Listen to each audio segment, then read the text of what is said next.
আসসালামু আলাইকুম কাকা। ওয়ালাইকুম আসসালাম কাকা। কাকা আপনারা কয়েকটা প্রশ্ন করে, আপনি ট্রাফিক পুলিশ তাই না? আপনি কি ট্রাফিক পুলিশ? সঠিক। আচ্ছা, আমি প্রশ্ন করি, আমার প্রশ্নগুলো শুনে অনেকে ক্ষেপ্ত হয়। এটা কি ট্রাফিক সার্জনের গাড়ি? এই সার্জনের কি লাইসেন্স আছে কাকা? ওইগুলো করে হ্যাঁ, ট্রাফিকের সার্জেন্টের লাইসেন্স তো সার্জেন্টই লাইসেন্স। সার্জেন্টের লাইসেন্স বাংলাদেশের সরকার, এই সরকার কি সার্জেন্টের এই পাওয়া দিয়েছে সার্জেন্টের লাইসেন্স? সার্জেন্টের তো সরকারি গাড়ি ব্যবহার। এই যে আরেকটা সার্জেন্ট আছে। আসসালামু আলাইকুম স্যার, ভালো আছেন? গাড়ি দেখতেছিলাম আপনাদের, সরকারি গাড়ি। আপনি কি টিআই পর্যায়ে আছেন স্যার? হয় আসি। আরে আমরা নিউজ টিউজ করি, বর্তমান সাংবাদিক, নতুন সাংবাদিক হয়েছি তো। হ্যাঁ, আগে কি করতেন? আগে ঘুরে বেড়াতাম, আমেরিকায় থাকতাম। এই যে নতুন সাংবাদিক সময় নিউজের থেকে, তাও আবার বিভাগীয় পর্যায়ে দিচ্ছে আমার। হ্যাঁ, নতুন ঢুকেই বিভাগীয় পর্যায়ে দিয়েছে, খুলনা বিভাগে। নাম কি আপনার? মোহাম্মদ অলিউল্লাহ। আপনার নাম? আর আরজু। আপনি মাগুরা কোন পর্যায়ে আছেন? পুলিশের দায়িত্বে? TI sir.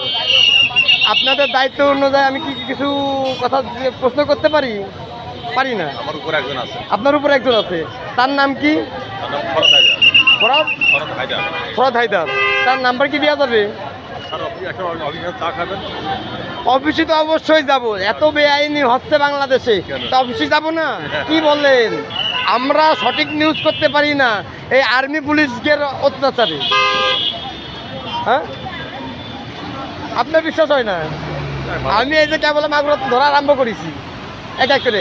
আপনারা এতদিন জনগণ পুলিশ ধরেছেন, জনগণ এখন আপনাকে এক এক করে ধরে আমি সালটারে ভরবো। বিশ্বাস আছে? বিশ্বাস হয় না?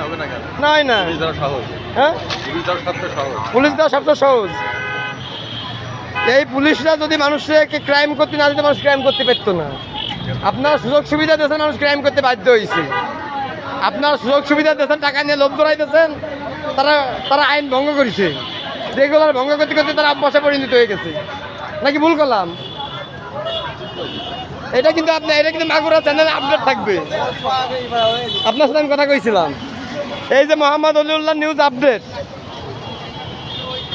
আমি কথা বললাম, বুঝেছেন তো? পুলিশ কি করেছে? পুলিশ ঘুষ খাতি সব লেভেল ছাড়াই ফেলেছে। এই লেভেল ছাড়ানোর জন্য বাংলাদেশের জনগণ যে যেরকম করে সে সেরকম ক্রাইম করে, আর পুলিশে ঘুষ দেয়। ঘুষ দিলে পরে পুলিশের কথা বন্ধ। ইনশাল্লাহ সবাই বুঝতে পারছে। আল্লাহ হাফিজ।